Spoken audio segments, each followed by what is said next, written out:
I'm so delighted to introduce U.S. Secretary of Transportation, Elaine L. Chao. Previously, she served as U.S. Secretary of Labor, the first Asian American woman in American history to be appointed to the President's Cabinet. Secretary Chao began her executive career in public service working on transportation issues at the White House.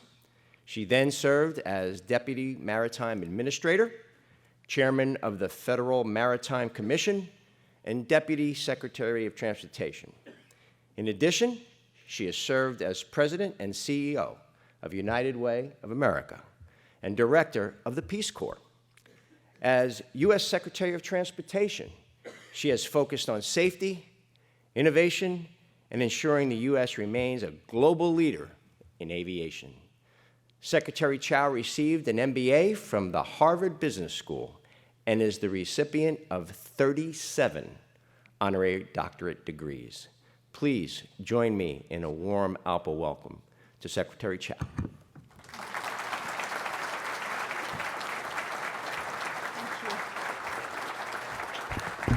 Thank you. Thank you, Captain DePete. I want to let you know, amongst your peers, what a great job you are doing. It is so important that your leadership is fully integrated into Washington.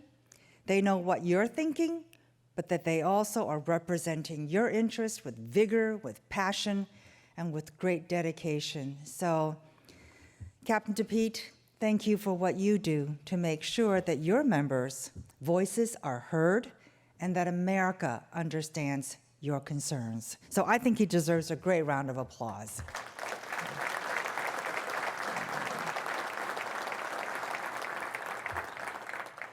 I am very respectful of all of you because I fly a lot.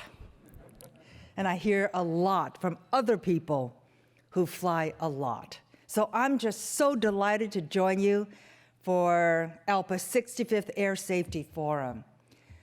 I tell everyone that no one knows more about aviation safety than the men and women who pilot commercial airliners. You are an invaluable partner in furthering the department's mission to advance transportation safety. And the department appreciates everything that you do, every day of the year, to help make sure that every flight, that every passenger arrives safely at their destination. As I've mentioned, in my job, I fly a lot. And oh, I just want to let you know, in coach, a lot. And if I don't get the middle seat, it's a good flight. I really do take a great deal of comfort in knowing that our highly trained pilots share a strong commitment to safety and that you are leaders in this field. So let me thank you personally for your leading role in making commercial aviation such a safe mode of travel, 100 times safer than traveling by car, for example. And as you know, the department's #1 priority is safety. It is a foundation of everything that we do. And this is especially true for aviation. And under my tenure, the second priority is rebuilding and refurbishing infrastructure. You've heard the president speak a lot about that. And that's because infrastructure is so important in enabling the growth of a vibrant economy. It's so important to keep our country productive and competitive, and also improve the quality of life for everyone. And then the third priority that we have at the department is preparing for the future by engaging with new and emerging transportation technologies to address legitimate public concerns about safety, security, privacy, without hampering innovation. These priorities help to establish an aviation safety record that is the world's gold standard. And this is a tremendous accomplishment. It is a tribute, first and foremost, to all of you, the men and women who pilot these aircrafts. It is a testament to technological innovation, learning from mistakes and tragedies, and sharing information, and so much more. It is also a credit to those who operate our airports and manage the airspace. Everyone in the aviation system, including passengers, can play a positive role in advancing air safety. And as remarkable as the improvements in air safety have been, there's always room for improvement. And the department will pursue every means relentlessly to accomplish this goal. Now, for decades, ELPA has been among the most valued, reliable, and important partners in helping the department achieve our safety mission. I've known you since I was Deputy Secretary of Transportation 27 years ago. ELPA helped to get the ball rolling on the aviation safety challenges that are posed by lithium batteries and other potentially hazardous materials. And you approached PHMSA to request that the U.S. Department of Transportation initiate a public awareness campaign on this issue. And your president, Captain Chao, has been working on this issue, I know, for years. So we all know that undeclared hazardous material shipments are a growing concern throughout the entire transportation system. And so PHMSA, supported by the FAA, the Federal Motor Carrier Safety Administration, the FRA, Federal Railroads, the U.S. Coast Guard, and the U.S. Postal Service, established the Check the Box awareness campaign. And this campaign seeks to prevent serious incidences and accidents by increasing industry and public awareness of everyday items that are considered hazardous, including the lithium batteries. And they're found, as we all know, in iPhones and in laptops and in so many other devices. And the department supports Check the Box with a dedicated website, with training, and also with special events and messages as well. And we are aided in this effort by stakeholders such as yourself, the Association of Mail and Business Centers, and FedEx and UPS, and so many others. And this effort may save time because informed passengers will know what they can or cannot do, what they can and cannot pack, which could lead to fewer delays in checking in or going through security. So Skip Elliott, the PHMSA administrator, is here with us today. Skip, are you in this room right now? Hey, so it shows how important you are and how important this partnership is by the fact that the PHMSA administrator is here. So Skip, why don't you stand up, and then you've got Bobby Frazier here as well. And Bobby is a boy genius. He's the one that wrote the PHMSA reauthorization bill, and I've never sent something up to the Congress where I get so few comments back. And so Skip, thank you for your leadership on the reauthorization bill, for your dedication and commitment to so many issues that we care about, for being here. And Bobby Frazier is a rising star. He will come back in future administrations. And Bobby, you're lucky to be working with Skip. And so, go ahead. So they've really worked the Check the Box campaign. And then, of course, hazardous materials are not the only safety challenge facing aviation. I mean, earlier today, you had a session on the rogue drone. There are now more than 1.4 million registered drones in the United States. And to help address security concerns, the department is helping to implement the remote identification of drones, something I know you care deeply about.